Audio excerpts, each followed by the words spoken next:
zdrava hrana. Ali izvoli. Učitelj gastronomije. Zašto se riba ne jede na Dragi ljudi, dobro došli. Ovo je sad ne znam koja je već 10. tako radionica. Molim, mir, radost Božića, neka uđe u vaša srca. Znači, nek se mali bambino rodi u vašem srcu, to je bitno, ovo nije bitno. Ako nema Isusa, onda nema svrhe. A sutra je Badnjak, tako? A mi ćemo danas proslaviti, imat ćemo jednu 3 varijante, ću ja proći od bakalara. To je malo procedura i tako dalje. Ja sam tu nešto, moja škola je pripremila, ali imate 3 vrste bakalara. Ovo je vjerojatno taj osrednji, onaj najskuplji, to je malo teži sport. To ću vam sutra žene pripremiti doma. Ali mi smo evo iz škole smo dobili vjerojatno ova druga klasa od ovoga Antunović, neko ne znam ko ima Stanić, da? Oni imaju te bakalare, više vrsta. Uglavnom napravili smo da bude to jušno sa vinom i tako. Dakle, neka se Bog rodi, mali Isus u vašem srcu i puno zajedničkog druženja još u novoj sljedećoj godini. Neka vas Bog blagoslovi. I sad ja malo prešao, recimo, ovo smo mi radili bjanko-bijeli bakalar sa vinom. Dobro, tu nisam zadovoljan, ali neće gost primijetiti, tako kaže moj kolega. Ovo je bakalar, to je malo skuplji koji se, to znate svi, mora dan prije tuči, a onda recimo biti iskuhavanje, to cijela kuća, cijelo dvorište miriši, jel? Ide malo uz, recimo, priprema se radi. Evo imamo ovdje recimo bakalar, riba, hladna, more, sjevernog Atlantskog, živi u sjevernom europskih kanadske obale i tako dalje, možete se sami pročitati.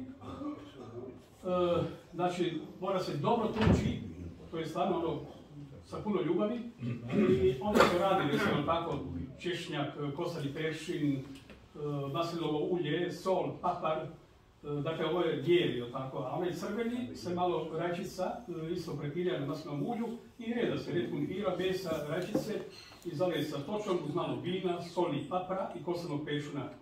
Isto dosta zgodno. Ovo je sad tu sastavila na bazi 10 osoba, ide 1 kg, maslinovo ulje 1,5 decilitra, krumpira ide negdje oko 2,5 kg kad se očisti, znači, ne znam, neka po osobi, jel? Ovo je taj bijeli, jel tako? Ovo je sada pjedica.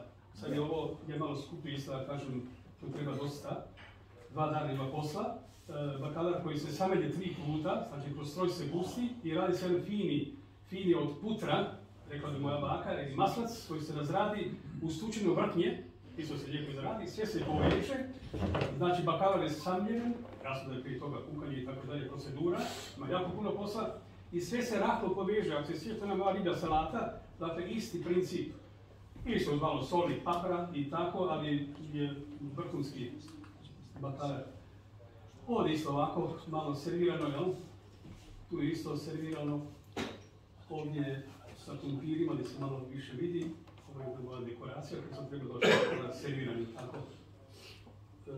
Evo, to je bilo to i naš gospodin Niko Gunjina je donio malo, to možete staviti na kruh ili na ove male tanjuriće, možete kao uvod. A ja ću polako dijeliti ovo toplo, pa ću još malo popraviti sa maslinovim uljem, još malo kosanog peršuna i ako neko hoće vina, nisam htio vino stavljati da ne bi, možda neko ne voli, jel? Pa može malo plemeniti sa vinom, jel?